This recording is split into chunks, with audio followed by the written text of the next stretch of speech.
नमस्कार dear students और maths academy 99 जो मेरा यूट्यूब चैनल है आपको साइंस टेक्नोलॉजी और कंप्यूटर्स की तैयारी कराने के लिए उसमें आपका स्वागत है।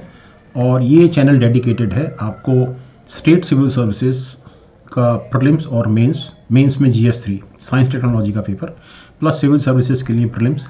तो इसमें science technology, environment, mathematics, biology, chemistry, everything related with the paper 3 इसकी तैयारी कराने के लिए, और इसकी तैयारी हम कर रहे हैं MCQs के माध्यम से। 2 क्लासेस हो चुकी हैं, आज तीसरी क्लास है। आज हम 25 क्वेश्चंस करेंगे, 25 MCQ करेंगे मैकेनिक्स पर। ओके। और मैं जो बार बार बोलता हूँ कि आपको साइंस एंड टेक्नोलॉजी को मास्टर करना चाहिए, उसमें परफेक्शन लाना चाहिए, क्योंकि एकमात्र यही एक पेपर ऐसा है, अगर हम मेंस की बात करें, GS3 की बात हम करें, जो आपको 300 में 225 के आसपास दिलाने का पूरा पोटेंशियल रखता है। और जब आपको इतने नंबर अगर मिल जाते हैं एक पेपर में मेंस में, तो आपका सिलेक्शन लगभग क्या, इट इज़ ऑलमोस्ट इंश्योर हो जाता है। ओके। तो डियर स्टूडेंट्स, मैं संजय मोहन भटनागर, और चलिए शुरू करते हैं आज की क्लास। यदि आपने ये टेलीग्राम चैनल ज्वाइन नहीं किया है तो आप इसको भी ज्वाइन कर सकते हैं, और इस पर भी अपने मैसेजेस मुझे दे सकते हैं, या जो हम वीडियो पे अभी हम बात कर रहे हैं इसके कमेंट बॉक्स में भी आप अपने क्वेश्चंस लिख सकते हैं। तो चलिए शुरू करते हैं आज की क्लास। तो आज का पहला क्वेश्चन लेते हैं। ये कुल मिला के 61st क्वेश्चन है पूरे कोर्स का। आज तीसरा दिन है, जैसा मैंने शुरू में बोला। भूकंप की तीव्रता मापने के लिए निम्नलिखित में से किस उपकरण का उपयोग किया जाता है? Seismograph, stethoscope, cosmograph, periscope. Obviously seismograph. Simple question था, यूपी का सवाल है 2014 का। अब ये भी बहुत सरल है, मध्य प्रदेश का सवाल है 95 का। सिस्मोग्राफ क्या रिकॉर्ड करता है? दिल की धड़कन, हार्ट बीट्स, एटमॉस्फेरिक प्रेशर, वायुदाब, अर्थक्वेक, या इनमें से कोई नहीं? Obviously earthquake. नेक्स्ट क्वेश्चन लेते हैं। Match the correct code. Hindi इधर लिखी हुई है। Fathometer, barometer, hygrometer, altimeter. Atmospheric pressure, atmospheric humidity, height, depth of sea. ये बहुत सरल सवाल है। देखिए, फैदम का मतलब ही होता है गहराई। So this fathometer is depth of sea, so A is 4. Okay. Then barometer, obviously atmospheric pressure, so B is 1. Okay. Then C is 2, obviously. Hygrometer कल भी बात हुई थी, एटमॉस्फेरिक ह्यूमिडिटी। और ऑल्टीमीटर ऑल्टीट्यूड से बना है, तो ऑल्टीट्यूड माने ऊंचाई, तो height. Okay, so obviously B is the answer. Okay. अब ये MP का सवाल है 2015 का, और ये वाला सवाल था छत्तीसगढ़ 2003 का। तो 2015 में MP में पूछा गया है कि फेदोमीटर का उपयोग क्या मापने के लिए किया जाता है? भूकंप, बारिश, डेप्थ ऑफ सी, या ध्वनि की तीव्रता? ऑब्वियसली समुद्र की गहराई। ओके। चलिए, अब थोड़ा सा मुझे आपको आज कुछ थ्योरी पढ़ानी है। तो आज मैं आपसे थोड़ा यूनिट्स के बारे में बात करना चाह रहा हूँ। ये ऑब्वियसली मेंस में तो है ही है पेपर GS3 में, लेकिन प्रीलिम्स में भी हम तमाम क्वेश्चन करके देख चुके हैं पिछली 2 क्लासेस में। तो यूनिट्स की अगर बात करें तो पहले तो आप ये समझिए कि यूनिट होती क्या है। What is a unit? तो यूनिट का अर्थ है कि किसी मात्रा का मानक माप, standard measure of A quantity. जैसे समय के लिए सेकंड, द्रव्यमान के लिए किलोग्राम। ओके। अब ये जो इकाइयां हैं यूनिट्स, ये 2 तरह की होती हैं, मूल इकाइयां और व्युत्पन्न। इंग्लिश में बोलें तो फंडामेंटल या बेस यूनिट्स और डेराइव्ड यूनिट्स। ये मैं आपको थोड़ा समझाता हूं। तो सबसे पहले तो हम ये देखें कि इकाइयों की और मापन की प्रणालियां क्या क्या है। तो हमारे पास सबसे पहले, जब तक हमारे पास SI यूनिट नहीं आई थी, जिसको मैं अभी आपको समझाने जा रहा हूँ, तो जब तक हमारे पास ये कहना चाहिए कि SI सिस्टम ऑफ यूनिट्स नहीं आया था, तब तक हमारे पास 3 प्रणालियाँ थीं। एक तो MKS प्रणाली थी, यानी कि metre kilogram second. Metre kilogram second. Metre लंबाई के लिए, द्रव्यमान के लिए किलोग्राम, और समय के लिए सेकेंड। दूसरी प्रणाली थी CGS, जिसका बीच में कई बार बात हुई है पिछली 2 क्लासेस में। लंबाई के लिए सेंटीमीटर, द्रव्यमान के लिए ग्राम, और समय के लिए सेकंड। और एक तीसरी प्रणाली और थी, जो थी लंबाई के लिए फुट, द्रव्यमान के लिए पाउंड और समय के लिए सेकंड। अब 3 प्रणालियां होने से और जैसे जैसे आगे साइंस में तरक्की शुरू हुई और नया नया टेक्नोलॉजी इनोवेशंस सामने आने शुरू हुए, तो एक यूनिफाइड सिस्टम ऑफ यूनिट्स की बहुत ज़्यादा आवश्यकता महसूस की जाने लगी। और फिर 1971 में एक अंतर्राष्ट्रीय स्तर पर एक नई स्कीम लाई गई जिसको बोला गया SI unit, SI system of units बोला गया, और इसको फ्रेंच भाषा में सिस्टम इंटरनेशनल डी यूनिट्स बोलते हैं और इसको शॉर्ट में एसआई बोलते हैं।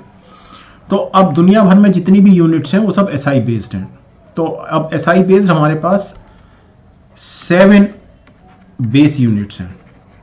बेस यूनिट्स क्या है मैं आपको समझाता हूं भी। और इसके अलावा जितनी भी यूनिट्स हैं वो सब डिराइव्ड या व्युत्पन्न यूनिट्स हैं। ओके, तो बेस यूनिट्स कौन कौन सी हैं? ये हमारे सामने बेस यूनिट्स हैं। लंबाई मीटर, प्रतीक छोटा m, ये सब एसआई में है। अब जो नया सिस्टम बन गया है एसआई में, ऑब्वियसली लगभग सभी कुछ वो एम के सिस्टम से लिया गया है। द्रव्यमान के लिए किलोग्राम है। ओके, समय के लिए सेकंड, एस से द्योत करते हैं इसको। विद्युत धारा के लिए एम्पियर है, कैपिटल ए से लिखते हैं, याद रखिए। टेम्परेचर के लिए केल्विन है, कैपिटल के से लिखते हैं, याद रखिए। टेम्परेचर के लिए फ़ारेनहाइट या सेल्सियस एसआई यूनिट नहीं है। किसी भी पदार्थ की मात्रा के लिए, अमाउंट ऑफ सब्सटेंस के लिए मोल शब्द इस्तेमाल होता है, जिसकी यूनिट MOLE है, लेकिन इसका जो प्रतीक है वो MOL है। यूनिट MOLE मोल है, प्रतीक MOL है। ओके, इसको अभी हम थोड़ा सा आगे पढ़ेंगे जब केमिस्ट्री वाले क्वेश्चंस करेंगे। और ज्योति की तीव्रता के लिए यानी ल्यूमिनस इंटेंसिटी के लिए हम कैंडेला का इस्तेमाल करते हैं। तो हमारे सामने ये 7 यूनिट्स जो हैं ये बेस यूनिट्स हैं।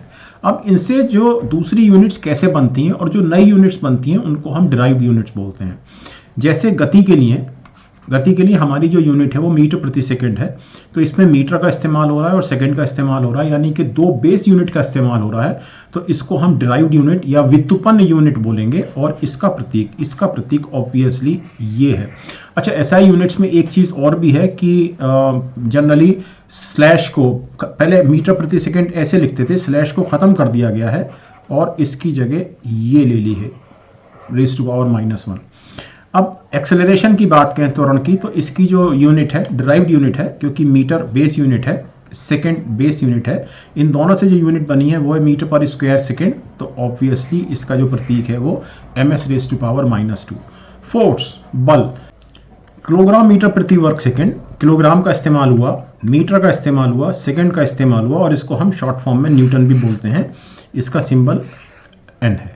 तो ये सब डिराइव्ड यूनिट्स हैं। अगर हम इलेक्ट्रिक चार्ज की बात करें तो एम्पियर सेकंड इसका मात्रक है। ऑब्वियसली एम्पियर जो है वो बेस यूनिट है। आप ये देखिए कि धारा की जो बेस यूनिट है वो एम्पियर है, ओके, विद्युत धारा की। और सेकंड फिर से बेस यूनिट है, लेकिन इसको हम कूलम भी बोलते हैं, इसलिए इसका मात्रक है C। तो मेरे ख्याल से आपको बेस यूनिट और डिराइव्ड यूनिट में फ़र्क समझ में आ गया होगा, लेकिन जो 7 बेस यूनिट्स हैं वो आपको ज़रूर याद रखनी चाहिए। चलिए अब इसमें आगे चलते हैं कोर्स में, और अब थोड़ा सा और बात करते हैं। मैं आपको इसमें आगे MCQs लेने से पहले एक स्लाइड में स्केलर क्वांटिटी और वेक्टर क्वांटिटी का फ़र्क बता देता हूं, क्योंकि इस पर क्वेश्चन जनरली प्रीलिम्स में आते रहते हैं। तो कोई भी ऐसी यूनिट या कोई भी ऐसी मात्रा जो सिर्फ और सिर्फ एक परिमाण द्वारा वर्णित होती है, किलोग्राम, 5 किलोग्राम, ओके, लंबाई 6 मीटर, तो सिर्फ एक ही परिमाण है, जो मैंने अभी आपको 2 उदाहरण लिए, तो उसको हम स्केलर बोलते हैं, या इंग्लिश में, हिंदी में अदिश, जिसकी दिशा ना हो, अदिश। लेकिन ऐसी राशियां जिसमें परिमाण के साथ साथ दिशा भी ली जाती है उसको हम सदिश बोलते हैं, अर्थात दिशा के साथ, वेक्टर क्वांटिटी। सिंपल, मैं आपको कुछ उदाहरण दे रहा हूं। अदिश राशियों को उदाहरण लेता हूं जिसमें दिशा का कोई महत्व नहीं है। लंबाई, अभी मैंने आपको बोला था, समय, दूरी, क्षेत्रफल, गति वेग से अलग है, ये जरूर ध्यान रखिएगा। दूरी जो है वो विस्थापन से अलग है। तापमान, टेम्परेचर, ऊर्जा, शक्ति, द्रव्यमान, कार्य, ये सब जो हैं ये अदिश राशियां हैं। मतलब इसमें दिशा का कोई महत्व नहीं है, कोई भूमिका नहीं है। लेकिन अगर हम इन क्वांटिटीज को देखें, विस्थापन में दिशा का महत्व है। कैसे है, मैं अभी आपको कुछ स्लाइड बाद समझाऊंगा। वेग गति से डिफरेंट है, भिन्न है। विस्थापन दूरी से भिन्न है। तो वेग में दिशा की आवश्यकता है। कैसे है, अभी कुछ स्लाइड बाद बात करेंगे। त्वरण सदिश राशि है। भार, देखिए द्रव्यमान अदिश राशि है, द्रव्यमान अदिश राशि है, लेकिन ये जो भार है ये सदिश राशि है। इसको आपको ध्यान रखना चाहिए। ये एक्चुअली मोमेंटम की स्पेलिंग गलत हो गई है, ये है संवेग। ओके, मोमेंटम की स्पेलिंग नहीं, सॉरी, मोमेंटम की हिंदी गलत कर दी है सिस्टम ने। सो इट इज संवेग। संवेग सदिश राशि है। और इस पर अब कुछ क्वेश्चंस लेते हैं। निम्नलिखित में से कौन एक सदिश मात्रा नहीं है? तो विस्थापन सदिश है, अभी मैंने आपको बताया। वेग सदिश है, बल सदिश है, लेकिन आयतन, किसी वस्तु का आयतन में दिशा का कोई महत्व नहीं है। वो वस्तु आप पूरब में रखें, पश्चिम में रखें, उत्तर में रखें, दक्षिण में रखें, इससे कोई फर्क नहीं पड़ेगा। वॉल्यूम वस्तु का वही रहेगा जो किसी भी दिशा में है ना। तो वॉल्यूम, ये जो आयतन है ये अदिश राशि है, तो D is the answer. Okay, निम्नलिखित मात्राओं को अदिश या सदिश के रूप में पहचानें। किसी वस्तु का द्रव्यमान, तो द्रव्यमान मैंने अभी आपको पहले बताया। द्रव्यमान और भार का जब मैं आपको फर्क बता रहा था तो मैंने कहा था कि द्रव्यमान अदिश राशि है लेकिन भार सदिश राशि है। तो यहां द्रव्यमान की बात हो रही है तो ये अदिश राशि है। ओके, अच्छा, यहां हिंदी होनी रह गई है। वेक्टर मतलब सदिश, स्केलर मतलब अदिश और वेक्टर मतलब सदिश। तो चूंकि पहला जो द्रव्यमान है, पहली वस्तु, वो द्रव्यमान मतलब अदिश राशि है, तो ये आंसर नहीं हो सकता, ये आंसर नहीं हो सकता। तो अब हमारे पास ये दो ऑप्शन बचे। एक पेड़ पर पत्तियों की संख्या, दिशा से कोई मतलब नहीं है, तो ये भी अदिश है। हवा का वेग शब्द आ रहा है, सदिश है। तो इसका आंसर है सी, स्केलर वेक्टर। ओके,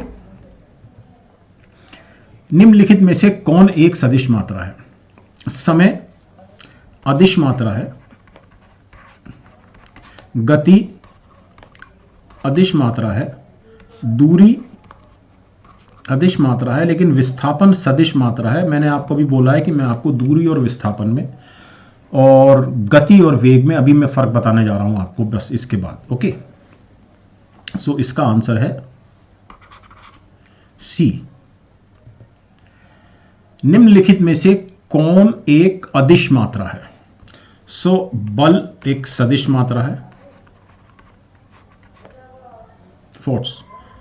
वेग एक सदिश मात्रा है, गति अदिश मात्रा है, वेग। त्वरण एक सदिश मात्रा है, लेकिन ये जो प्रेशर है ये एक अदिश मात्रा है। So B is the answer. Okay, निम्नलिखित में से कौन एक सदिश मात्रा है? सिविल सर्विसेज से सवाल है 97 का। संवेग सदिश मात्रा है, शुरू की स्लाइड में बताया है। प्रेशर अदिश मात्रा है। ऊर्जा और कार्य सेम होते हैं। किसी भी आदमी की बात करें, किसी भी आदमी में जितनी ऊर्जा है वो उतना ही काम करेगा, तो ऊर्जा और कार्य बराबर होते हैं। समझाऊंगा बाद में जब हम लोग पढ़ रहे होंगे वर्क एंड एनर्जी। लेकिन ऊर्जा और कार्य सेम चीजें, तो ये दोनों अदिश हैं। तो आंसर है इसका मोमेंटम या संवेग। ओके, चलिए अब थोड़ा सा मैं आपको कुछ 2-3 स्लाइड्स में टेक्स्ट है, थ्योरी है। सबसे पहले मैं आपको दूरी और विस्थापन और फिर गति और वेग में अंतर समझाता हूं।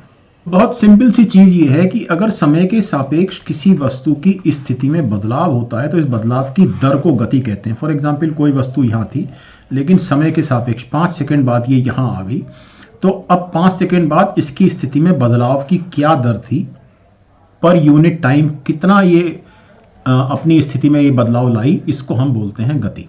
सिंपल। तो ये हम सबको मालूम है कि औसत गति बराबर, चाल भी कहते हैं इसको,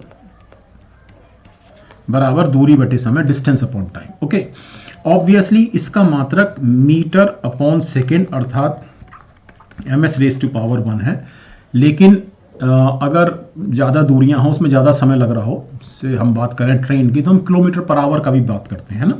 लेकिन आपको ये ज़रूर ध्यान रखना चाहिए कि ये SI यूनिट में डिराइव्ड यूनिट है। SI सिस्टम में, SI प्रणाली में ये डिराइव्ड यूनिट है, लेकिन kilometre per hour is a non SI unit. ठीक, ये आपको ये जनरली ये सवाल पूछे जाते रहते हैं कि अगर कोई वस्तु समान गति या समान चाल से चल रही है, 7 बजे चली, आधा घंटे में 25 किलोमीटर चली, 10 से 35, फिर अगले आधा घंटे में फिर से 25 किलोमीटर चली, फिर अगले आधा घंटे में फिर से 25 किलोमीटर, एंड सो ऑन, तो ऑब्वियसली ये जो वस्तु है ये समान गति में चल रही है। जब कोई वस्तु समान गति में चलती है तो डिस्टेंस टाइम ग्राफ, हमेशा ध्यान रखिए कि ये जो टाइम है, समय को हम एक्स एक्सिस पे लेते हैं, और ये जो दूरियां हैं इसको हम वाई एक्सिस पर लेते हैं। तो जब कोई वस्तु समान गति से चल रही होती है तो उसका जो ग्राफ है एक सीधी रेखा बनता है, सीधी लेकिन ऑब्लिक, तिरछी, मतलब ऐसी नहीं, नॉट लाइक दिस। ओके, और ये भी ध्यान रखिए कि सपोज दो वस्तुएं हैं, जो उसमें से एक की गति का ग्राफ ये है और दूसरी का ग्राफ और समथिंग लाइक दिस है, ये भी सीधी रेखा है, ये भी समान गति में चल रही है। लेकिन आप ये ज़रूर ध्यान रखिए कि जिस वस्तु का ग्राफ का जो एंगल है जितना ज़्यादा होता जाएगा, उस वस्तु की गति उतनी ही ज़्यादा होगी समान। अर्थात इस वाली वस्तु की जिसका ये ग्राफ है, अगर मैं इसको B लिखूं, इसको मैं A लिखूं, तो गति B की गति ज़्यादा है A की गति के। अब मैं एक लाइन और खींच देता हूं, सपोज किसी वस्तु का ये ग्राफ है, तो इस बार एंगल ये है, तो ऑब्वियसली अगर मैं C की बात करूं तो C की गति और अधिक है, B से भी ज़्यादा है। ये छोटी छोटी चीज़ें हैं, लेकिन ये आपको याद रखनी चाहिए। अगर वस्तु असमान गति से चल रही है, पहले आधा घंटे में 45 किलोमीटर की दूरी, अगले आधा घंटे में 25 किलोमीटर की दूरी, अगले आधा घंटे में 30 किलोमीटर की दूरी, अगले आधा घंटे में 10 किलोमीटर की दूरी, अगले आधा घंटे में 30, यानी कि असमान गति से चल रही है। जब वस्तु असमान गति से चलती है तो डिस्टेंस टाइम ग्राफ उसका जिगजैग बनता है। ये देखिए, ये जिगजैग। दूसरा इंपॉर्टेंट चीज़ आपको मुझे बतानी है, इट इज़ वेरी इंपॉर्टेंट, आपको GS1 के लिए ज़रूर इसे ध्यान रखना चाहिए कि 10 बजे गाड़ी की पोजीशन 180 किलोमीटर थी, मतलब ये जहाँ से चली थी वहाँ से 180 किलोमीटर आ चुकी थी, लेकिन ये 10:30 पर भी यहीं थी। इसका मतलब ये वाहन रुका हुआ था। जब कोई वाहन रुका हुआ होता है तो उसका डिस्टेंस टाइम ग्राफ में जो ग्राफ है वो पैरेलल टू एक्स एक्सिस होता है। जब कोई वाहन रुका होता है, कंडीशन एक है कि एक्स एक्सिस को आपने टाइम लिया हो और वाई एक्सिस को आपने डिस्टेंस लिया हो। ये बहुत जरूरी है। क्लियर? अब एक बस को 320 किलोमीटर की दूरी तय करने में 8 घंटे लगते हैं। बस की मीटर प्रति सेकंड में औसत गति क्या है? तो बहुत सिंपल है, तो एवरेज स्पीड बराबर distance upon time. Now distance is 320 and it is 8, so it is 40 kilometre per hour, है ना। अब हम इसको मीटर प्रति सेकंड में बदलेंगे, तो 40 और किलोमीटर में 1000 मीटर होते हैं। 1 घंटे में 60 मिनट और 1 मिनट में 60 सेकंड, तो virtually this is the speed in metre per second. Okay, अब इसमें ये 2 जीरो इन 2 जीरो से कट गए। ओके, और ये हो गया 2 तिया 6, 2 तिया 6 और 2 दूनी 4, 10, correct. So it is 100/9। Okay, so 100/9 metre per second. अब बात करते हैं वेग की। वेग एक सदिश राशि है, तो आपको ध्यान होगा कि जब मैं गति की बात कर रहा था, स्पीड की बात कर रहा था, तो स्पीड का जो फॉर्मूला था वो था डिस्टेंस अपॉन टाइम। लेकिन यहाँ डिस्प्लेसमेंट। तो मैं पहले आपको डिस्प्लेसमेंट समझाता हूँ। डिस्प्लेसमेंट क्या होता है, देखिए एक वस्तु यहाँ से चलती है, यहाँ तक आती है, फिर यहाँ आती है, फिर यहाँ आती है, तो कुल मिलाकर ये 60 किलोमीटर की दूरी तय करती है। ओके, अब ये वस्तु वापस लौटती है और ये यहाँ आ जाती है। तो इस वस्तु ने कुल कितनी दूरी चली, इस वस्तु ने दूरी चली 60 और 25 ये है ना। तो इसने जो दूरी चली वो चली 85 किलोमीटर। लेकिन डिस्प्लेसमेंट का मतलब होता है कि जहाँ से वस्तु चली थी ओरिजिनल पोजीशन से इसकी जो वर्तमान पोजीशन है वहाँ तक की शॉर्टेस्ट डिस्टेंस। तो ये डिस्टेंस है 35, शॉर्टेस्ट डिस्टेंस। ओके, ये 35 है, अर्थात इसका जो विस्थापन है वो 35 किलोमीटर है। अब सवाल है कि इसमें डायरेक्शन कहाँ से आती है, दिशा कहाँ से आती है। विस्थापन तो आपको समझ में आ गया कि न्यूनतम दूरी उसकी इनिशियल पोजीशन से, प्रारंभिक स्थिति से, न्यूनतम पोजीशन जहाँ पर भी वो है। अब इसमें डायरेक्शन कहाँ से आती है, डायरेक्शन देखिए ऐसे आती है कि ये पहले इस डायरेक्शन में जा रही थी, तो इसका AD डिस्टेंस, इसका जो टोटल डिस्टेंस था वो था AD, और यही इसका डिस्प्लेसमेंट था क्योंकि डायरेक्शन सेम थी। लेकिन जब ये C पर आ गई तो एक्चुअली AC, दूरी निकाल रहा हूँ पहले, तो दूरी बराबर AD प्लस DC है ना, और AD 60 और ये 25 अर्थात 85। लेकिन अब हम विस्थापन निकालते हैं। AD as such positive direction. अब ये जो इधर आई, ये जो DC है एक्चुअली ये -25 है। क्यों है, क्योंकि पहले डायरेक्शन ये थी, अब ये वस्तु इधर चल रही है, तो अब ये माइनस में लिखी जाएगी।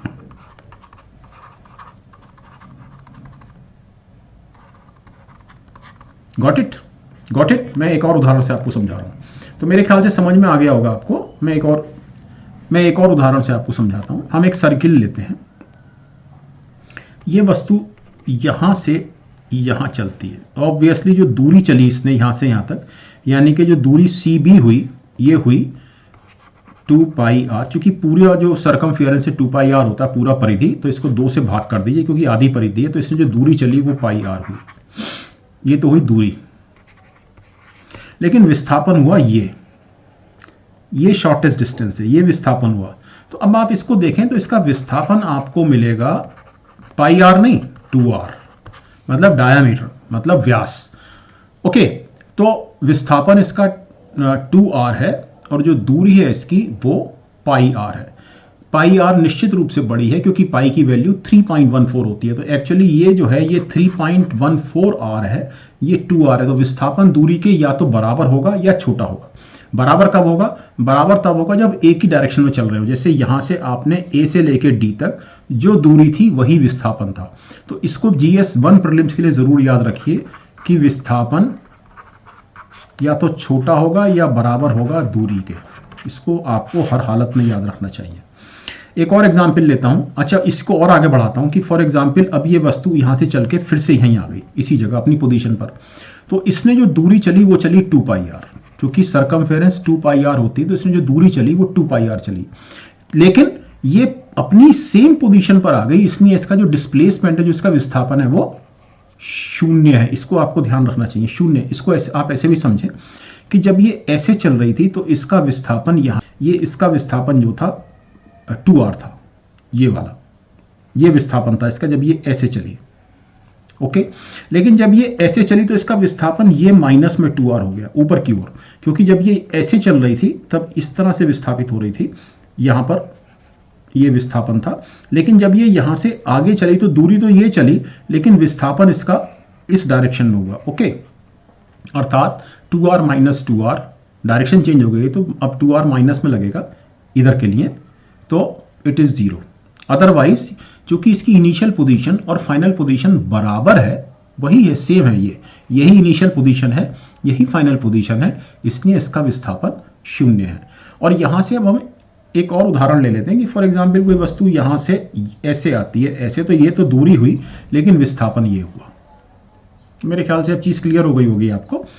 तो वेलोसिटी में क्या होता है, वेग में, कि हम दूरी की जगह विस्थापन कर देते हैं। तो अगर हम इसी की उदाहरण की बात करें तो ये देखिए कि ये अगर वस्तु यहाँ से चल के और यहाँ तक आ गई, तो और सपोज इसने टी टाइम लिया, तो इसकी जो स्पीड हुई वो तो हुई 2 पाई आर। चूंकि इसने 2 पाई आर चला तो इसकी स्पीड तो हुई 2 पाई are upon T metre per second. Suppose इसको टी सेकेंड लगे, लेकिन विस्थापन इसका शून्य है, तो इसका जो वेग हुआ वो शून्य हुआ, क्योंकि विस्थापन अपॉन समय, लेकिन विस्थापन शून्य है, तो इसका वेग हुआ शून्य। ओके, चलिए, मेरे ख्याल से क्लियर हो गया होगा चीज, अदरवाइज आप मुझे कमेंट बॉक्स में जरूर लिख सकते हैं। अगले क्वेश्चन पे जाने से पहले एक बहुत छोटी सी चीज समझ लेते हैं, लेकिन बहुत जरूरी चीज समझ लेते हैं संवेग के बारे में, कि संवेग क्या होता है या मोमेंटम क्या होता है। देखिए, क्रिकेट की बॉल का उदाहरण लेते हैं और एक टेनिस की बॉल का उदाहरण, बल्कि टेबल टेनिस की बॉल का उदाहरण लेते हैं। ओके, तो क्रिकेट की बॉल बॉलर छोड़े या बैट्समैन हिट करे, अगर वो किसी के लग जाए तो ऑब्वियसली एक बड़ा इम्पैक्ट मतलब उसका प्रभाव, एक बहुत बड़ा प्रभाव रहता है उसका, वो चोट भी मार सकती है ना, उसका जो इम्पैक्ट है बहुत ज्यादा रहता है। लेकिन वहीं पर अगर हम टेनिस की बॉल की बात करें तो उसका इम्पैक्ट, भले ही चाहे उसकी गति उतनी हो, उसका इम्पैक्ट उतना ज्यादा नहीं रहता। और अगर हम टेबल टेनिस की बात करें तो टेबल टेनिस की बॉल का इम्पैक्ट तो लगभग बहुत ही कम रहता है, भले ही स्पीड ज्यादा हो उसकी। ओके, तो जो वस्तु, कोई भी वस्तु, लेकिन कौन सी वस्तु जो मूविंग है, जो गतिमान है, रुकी भी नहीं, एक मूविंग ऑब्जेक्ट का इंपैक्ट, जो उसका टकराने पर जो इंपैक्ट हो रहा है, वो वस्तु के द्रव्यमान यानी कि मास और उसके वेग यानी कि वेलोसिटी पर डिपेंड करता है। ठीक, अगले क्वेश्चन के लिए थोड़ा बेसिक चीज समझनी जरूरी है। ओके, अब ये जो मास और वेलोसिटी का जो इंपैक्ट है, कंबाइंड इंपैक्ट, इसको हम संवेग बोलते हैं। P बराबर mv कहलाता है ये, मास इंटू वेलोसिटी, मास गुणा द्रव्यमान गुणा वेग। ओके, और दिस इज कॉल्ड संवेग, और इंग्लिश में बोला जाता है मोमेंटम। और जैसा मैंने आपको शुरू में बताया जब हम लोग अदिश और सदिश वेक्टर कर रहे थे, कि इसमें परिमाण भी होता है, मैग्नीट्यूड भी होता है, और डायरेक्शन भी होती है, और इसकी दिशा वही होती है जो वेग v की होती है। बॉल इधर जा रही है तो ये वेग की दिशा है, तो यही दिशा जो है वो संवेग की दिशा है। ओके, अब संवेग का जो एसआई मात्रक है वो ऑब्वियसली mv होने के कारण किलोग्राम मीटर पर सेकेंड होगा। Okay, simple. चलिए, अब अगले क्वेश्चन पर आते हैं, यानी कि यहां से हमको ये मालूम चल गया कि P बराबर mv। इसके बारे में हम लोग और बात करेंगे संवेग के बारे में, और जो तीनों लॉज हैं, ये basically second law of motion है न्यूटन का। बाकी सारे लॉज के बारे में हम बाद में थोड़ा बात करेंगे। So let us see this question. अच्छा, अब आपको ये भी समझ में आ गया होगा कि क्रिकेट की बॉल का इंपैक्ट ज़्यादा क्यों है, क्योंकि क्रिकेट की बॉल का टेनिस बॉल की तुलना में, भले ही दोनों की वेलोसिटी समान है, लेकिन क्रिकेट की बॉल का जो मास है, जो द्रव्यमान है, वो निश्चित रूप से ज़्यादा है। ओके,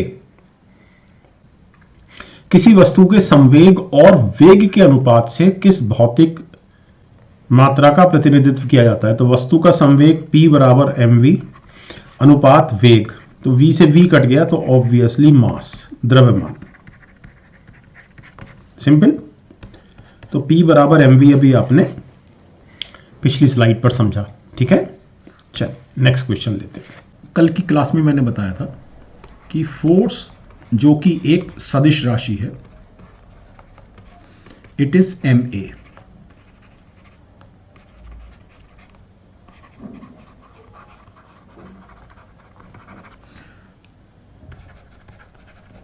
द्रव्यमान गुणा त्वरण, ma यानी के, ओके। बिहार का सवाल है 2001 का। ये सिविल सर्विसेज का सवाल है 97 का। यदि किसी घन की आयतन और पृष्ठीय क्षेत्रफल, इसको थोड़ा मैं आपको समझा देता हूं। ये मेरे पास एक घन है, घन की जो 6 साइड्स हैं वो सारी बराबर होती हैं, तो इसका जो वॉल्यूम होगा, आयतन जो होगा इसका, वो होगा a क्यूब, जहां पर a जो है इसकी ये लंबाई है, और इसका जो सरफेस एरिया होगा या पृष्ठीय क्षेत्रफल, वो होगा, देखिए इसका a इंटू ए, क्योंकि स्क्वायर का जो सरफेस जो स्क्वायर का जो एरिया होता है ए स्क्वायर होता है, तो इसका ए स्क्वायर, लेकिन इस तरह के 6 तल हैं इसके, है ना, 6 फेसेस हैं, तो इट इज़ 6a स्क्वायर। तो उसने क्या कहा है कि ये दोनों बराबर हैं, संख्या बराबर है, तो a cube equal to 6a square, तो a स्क्वायर से a क्यूब a बार कटा, तो इसकी साइड जो है 6 आई, तो घन की भुजा की लंबाई होगी 6। सिंपल गणित का सवाल था देखा जाए तो, बट इंटरेस्टिंग क्वेश्चन। एमपी का सवाल है ईयर 2000 का, ऊर्जा संरक्षण का क्या अर्थ है? लॉ ऑफ एनर्जी कंजर्वेशन बहुत सिंपल है, ऊर्जा का ना तो सृजन किया जा सकता है और ना ही उसका विनाश किया जा सकता है। Energy can neither be created not destroyed, बहुत सिंपल चीज है ये। पवन ऊर्जा इनमें से कौन से प्रकार की ऊर्जा है? Wind energy. उत्तराखंड का सवाल है लोअर सबऑर्डिनेट का 2010 का। देखिए पवन ऊर्जा में जो पवन चक्की होती है, वो पवन चक्की तभी चलती है जब हवा चल रही हो, और जब हवा चलती है तो हवा में जो गति है उस गति से जनित गतिज ऊर्जा इस पवन चक्की को चलाती है। तो ऑब्वियसली पवन ऊर्जा जो है सिर्फ और सिर्फ गतिज ऊर्जा, अगर पवन ना चले तो ये चक्की नहीं चलेगी, ओके, तो उसके जो ब्लेड्स हैं वो नहीं घूमेंगे, तो इससे जो ऊर्जा का सवाल ही नहीं उठता, ओके। और पवन ऊर्जा है विद्युत।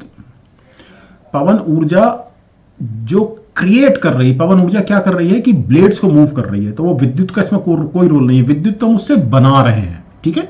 तो बेसिकली ये कन्वर्जन है कि पवन ऊर्जा को हम चेंज कर रहे हैं विद्युत या इलेक्ट्रिक एनर्जी में, विद्युत ऊर्जा में हम चेंज कर रहे हैं पवन ऊर्जा को।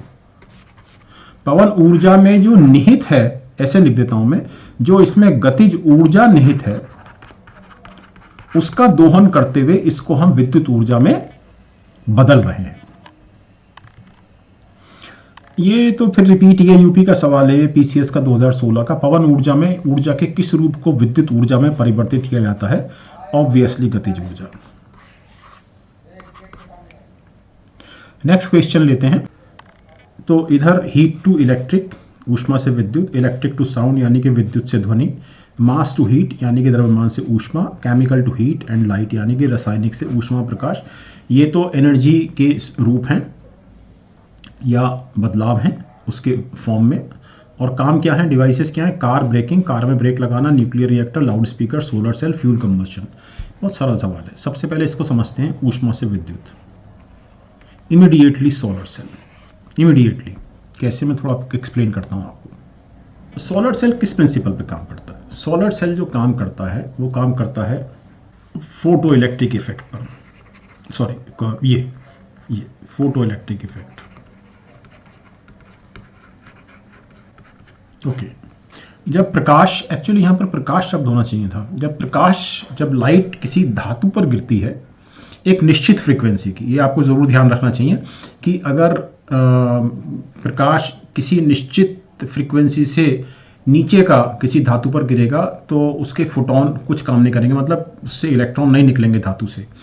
तो एक निश्चित आवृत्ति या फ्रीक्वेंसी या उससे ऊपर की फ्रीक्वेंसी का प्रकाश जब किसी धातु पर गिरता है, और ये हर धातु के लिए फ्रीक्वेंसी अलग अलग होती है, तो वो धातु इलेक्ट्रॉन छोड़ना शुरू करती है। जब फोटोन उससे टकराते हैं उस लाइट में, light is made up of photon, है ना, तो फोटोन जब उससे टकराते हैं तो वो इलेक्ट्रॉन को धातु में से रिलीज करते हैं और बिजली, इलेक्ट्रॉन्स का बहना मतलब बिजली बनना, है ना। ये आपको ज़रूर याद रख लेना चाहिए GS1 प्रीलिम्स के लिए कि प्रकाश के लिए एक न्यूनतम, उसको थ्रेशोल्ड फ्रीक्वेंसी बोलते हैं। तो वो जो थ्रेशोल्ड फ्रीक्वेंसी है, जो न्यूनतम फ्रीक्वेंसी है जिस आवृत्ति का या फ्रीक्वेंसी का प्रकाश धातु से इलेक्ट्रॉन्स को बाहर निकालने में सक्षम होता है, यदि आवृत्ति उस थ्रेशोल्ड फ्रीक्वेंसी से नीचे की है तो इलेक्ट्रॉन बाहर नहीं निकलेंगे, ओके। तो ऑब्वियसली सोलर सेल। अच्छा हाँ, एक चीज़ और कि इस फोटो इलेक्ट्रिक इफेक्ट वाला जो इवेंट थी, इसके लिए आइंस्टीन को, अल्बर्ट आइंस्टीन का था ये आइडिया, 1921 का नोबेल प्राइज मिला था फिजिक्स में, ओके। और चूंकि बात चल रही है तो मैं आपको ये भी बता दूं कि जो आइंस्टीन ने दो थ्योरी ऑफ रिलेटिविटी दी थी, स्पेशल थ्योरी ऑफ रिलेटिविटी 2005 में, 1905 में, और जनरल थ्योरी ऑफ रिलेटिविटी 1916 में। उन दोनों डिस्कवरीज के लिए आइंस्टीन को नोबेल प्राइज नहीं मिला। तो नोबेल प्राइज आइंस्टीन को सिर्फ एक के लिए मिला और वो था फोटो इलेक्ट्रिक इफेक्ट। तो photo electric effect. So this point is clear. तो A is 4, Okay, so it is immediately this. So B is 3. Electric to sound loud speaker, बिल्कुल ठीक है, बिल्कुल ठीक है। ध्वनि को पहले हम इलेक्ट्रिक पल्सेस में चेंज करते हैं और बाद में फिर जब वो लाउड स्पीकर में जाती है तो फिर से ध्वनि में चेंज होती है, तो बिल्कुल ठीक है। Okay, C2 mass to heat, परमाणु रिएक्टर जो न्यूक्लियर रिएक्टर हैं।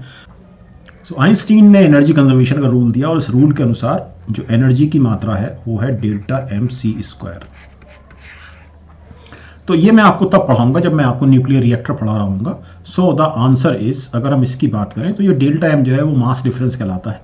सो इससे हो गया ये मास डिफरेंस। मैं आपको थोड़ा सा मैं और बता देता हूँ, नहीं तो आप मुझे लिख भी सकते हैं कमेंट बॉक्स में कि जब कोई एटम टूटता है तो एटम में टूटने से पहले का एटॉमिक मास और टूटने के बाद उनके जो कॉन्स्टिट्यूएंट बने हैं उनका टोटल एटॉमिक मास, इन दोनों में अंतर आता है।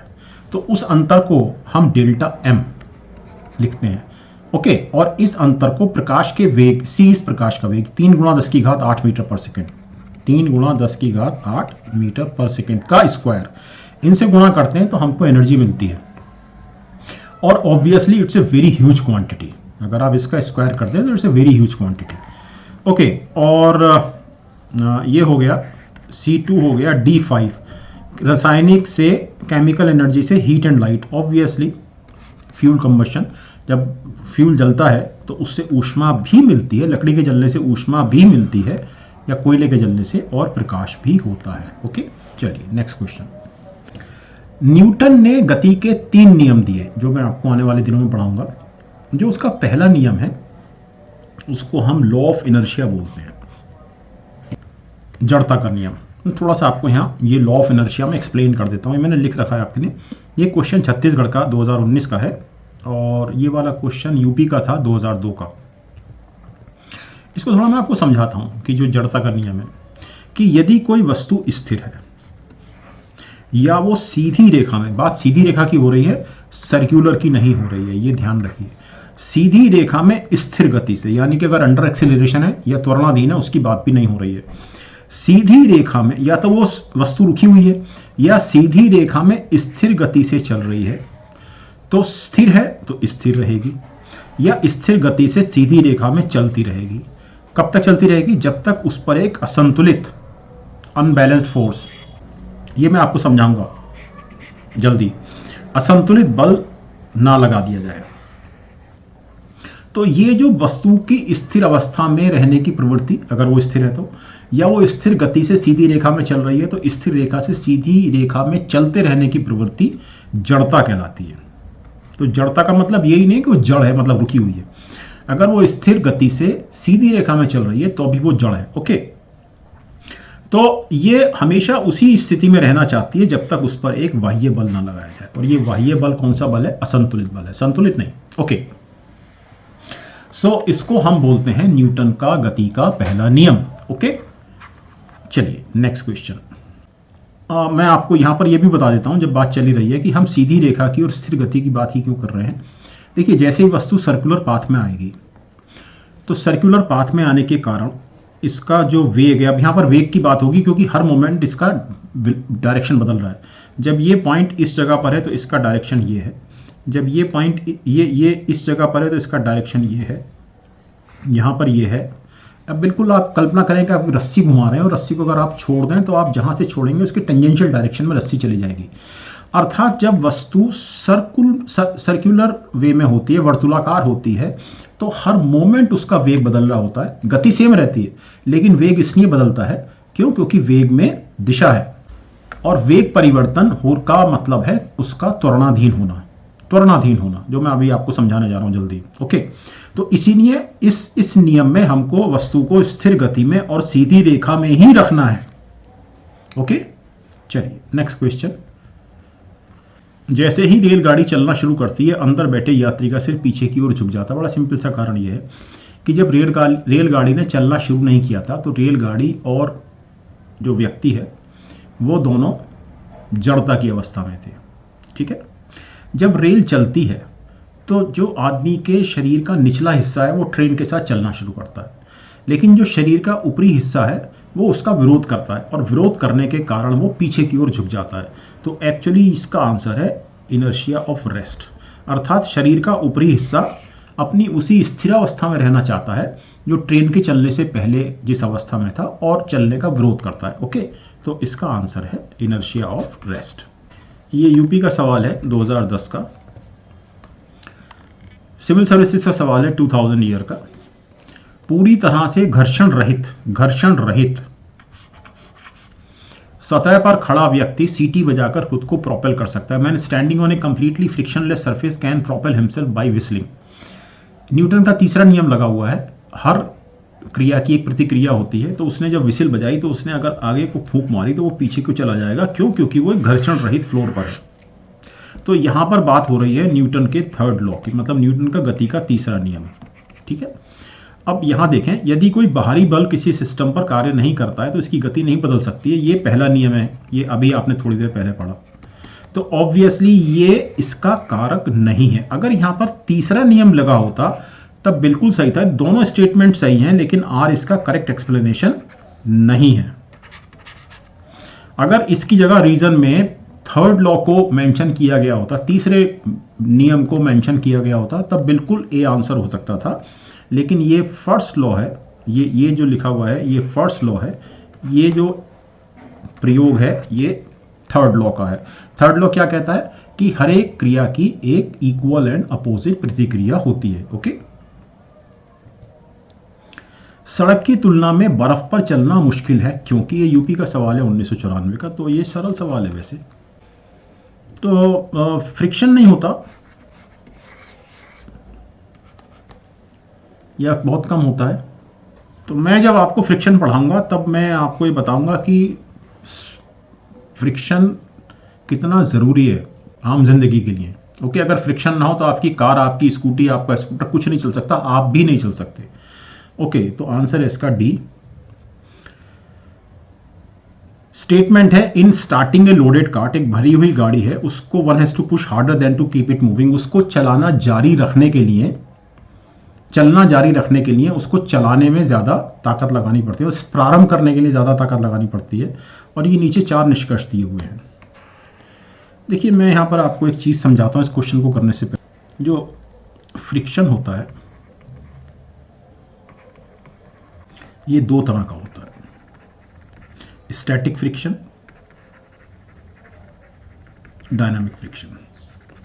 स्टैटिक फ्रिक्शन किसी वस्तु की स्थिर अवस्था पे लगता है। ये वही क्वेश्चन है कि अगर कार खड़ी हुई है और हम उसको धक्का दें तो उसको आगे पुश करने में थोड़ा ज़्यादा समय लगेगा, लेकिन अगर एक बार कार चल गई धक्का देने पर तो फिर उसको धक्का, कम धक्के में भी वो आगे बढ़ती चली जाएगी, है ना। तो उसको जो चीज़ आगे बढ़ने से रोकती है जब वो रुकी हुई है, तो ये स्टैटिक फ्रिक्शन है। स्टैटिक फ्रिक्शन जो होता है वो हमेशा ज़्यादा होता है डायनामिक फ्रिक्शन के या काइनेटिक फ्रिक्शन के, एक ही बात है। ठीक, तो ये बिल्कुल ठीक है कथन। अब इसका जो कंक्लूजन है वो ये है कि हाँ, ये दिस इज द आंसर। जब वस्तु चलना प्रारंभ करती है there is less friction. Friction कम इसलिए है क्योंकि ये वाला जो फ्रिक्शन है ना, ये काइनेटिक फ्रिक्शन या डायनामिक फ्रिक्शन, ये कम होता है। ओके, अगले क्वेश्चन पे जाने से पहले, यानी कि 82वें क्वेश्चन पे जाने से पहले, ये 81 हमने कर लिया, एक मैं आपको एक छोटी सी चीज़ और समझाना चाह रहा हूँ, और वो है संवेग संरक्षण और संवेग संरक्षण का नियम। संवेग अभी आपने कुछ क्वेश्चंस पहले समझा था, और संवेग क्या था? संवेग था P बराबर mv, यानी कि वस्तु की वेलोसिटी और वस्तु के द्रव्यमान की गुणा संवेग बताती है। अब संवेग संरक्षण समझते हैं।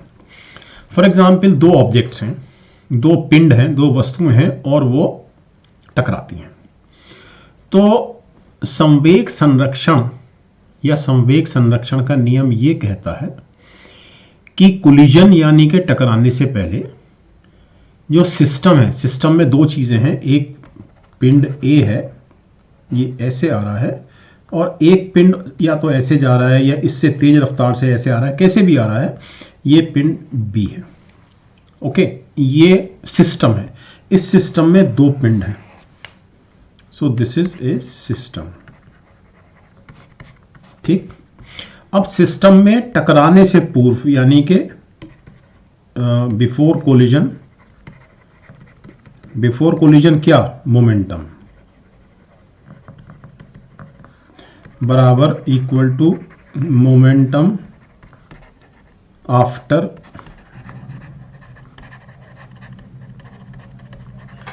कोलिजन। टकराने से पहले का टोटल मोमेंटम सिस्टम का बराबर होता है टकराने के बाद पूरे सिस्टम का संवेग या मोमेंटम। मैं समझाता हूं। टकराने से पहले सपोज दोनों की जो वेलोसिटी थी, जो दो पार्टिकल मूव कर रहे थे, ए की वेलोसिटी थी ua और बी की वेलोसिटी थी ub। टकराने से पहले ये, और टकराने के बाद वेलोसिटी हो गई va vb। तो टकराने से पहले जो संवेग था सिस्टम का वो था ma पिंड a का मास है, mb और इनका सम। तो ये सिस्टम का टकराने से पहले संवेग हो गया। टकराने के बाद ma प्लस mb, ये टकराने के बाद हो गया। तो ये बराबर होता है, सिंपल, टकराने से पहले सिस्टम का कुल संवेग बराबर टकराने के बाद सिस्टम का कुल संवेग। पॉइंट इसके लिए। अब आगे क्वेश्चन पे चलते हैं। एक आदमी स्थिर नाव से, यानी कि ये नाव है, इससे ऐसे कूदा 5 मीटर प्रति सेकंड की रफ्तार से। नाव पीछे की ओर, ये नाव इधर की ओर स्थिर थी पहले, ये जरूर आपको ध्यान रखना है, पीछे की ओर 0.5 मीटर की स्पीड से पीछे जाती है। आदमी की तुलना में नाव का द्रव्यमान कितने गुना अधिक है?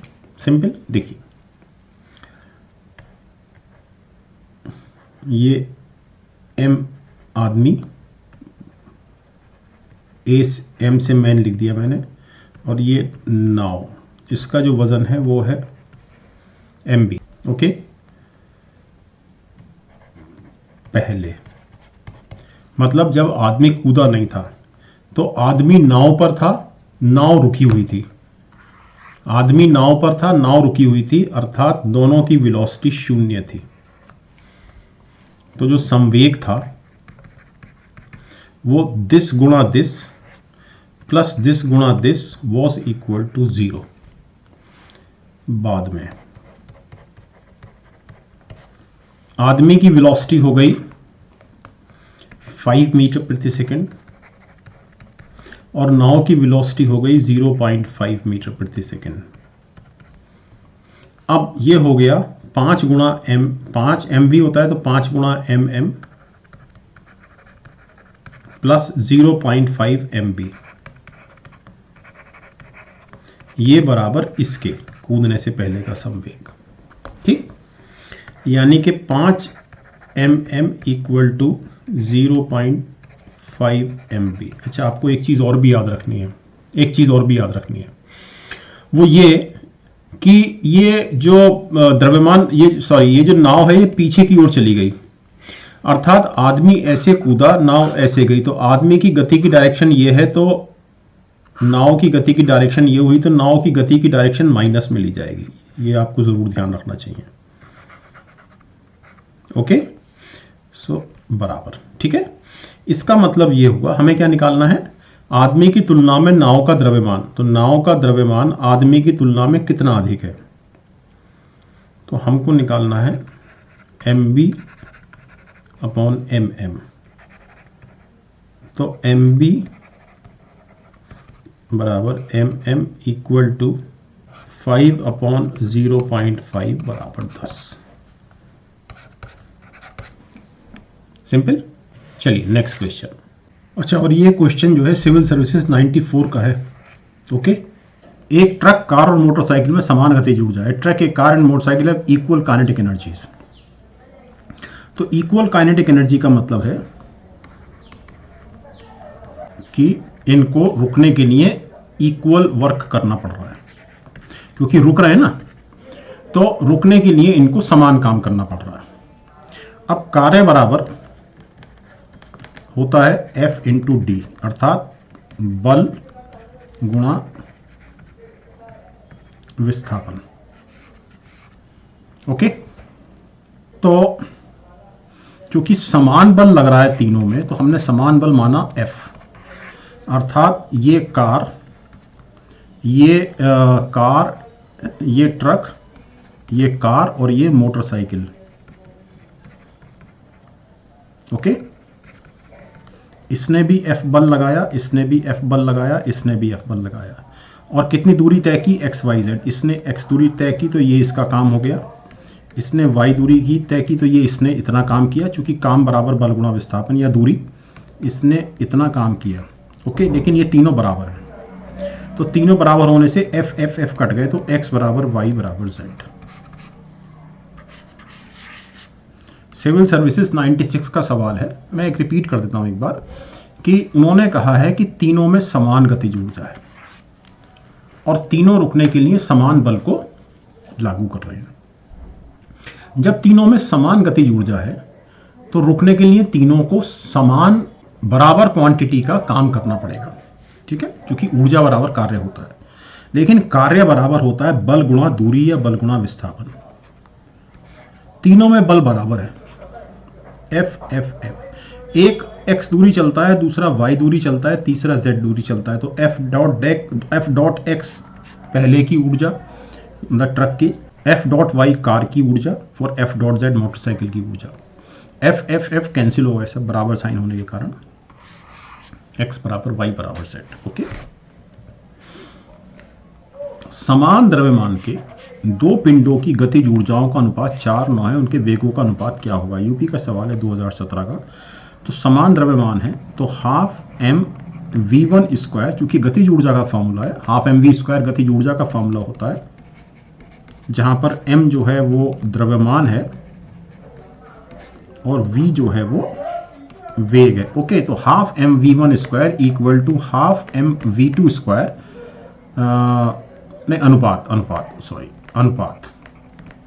बराबर 4:9। तो हाफ m से हाफ m कट गया, so v1 square upon v2 square बराबर 4/9 बराबर 2/3 का वर्ग, अर्थात v1 बराबर 2, v2 बराबर 3। तो 2:3 का रेशियो है, v1 अपॉन v2 बराबर 2/3। Okay, answer correct. और आज का लास्ट क्वेश्चन देखते हैं, आखिरी। एक कार 36 किलोमीटर पर आवर की रफ्तार से चल रही है, इसकी गति मीटर पर सेकंड में क्या होगी। अभी पीछे भी इस तरह का एक सवाल किया है। तो 36 किलोमीटर मतलब 1000 मीटर, और एक घंटे में 3600 सेकंड, 60 गुणा 60 मिनट, एक मिनट में 60 सेकंड। तो ये 2 0 कट गए, 36 से कम 36, सो it is 10 metre per second. Okay, तो थैंक यू डियर स्टूडेंट्स, आज इतना ही। आज हम लोगों ने 25 क्वेश्चंस किए हैं मैकेनिक्स के, और अभी मैकेनिक्स कंटिन्यूड रहेगी। ओके, हम लोग फिजिक्स, केमिस्ट्री, बायोलॉजी, कंप्यूटर्स और GS3 में और जो कुछ भी एनवायरनमेंट वगैरह, इन सबको हम समझेंगे MCQs के माध्यम से ही, ठीक है। तो मिलते हैं स्टूडेंट्स नेक्स्ट क्लास में।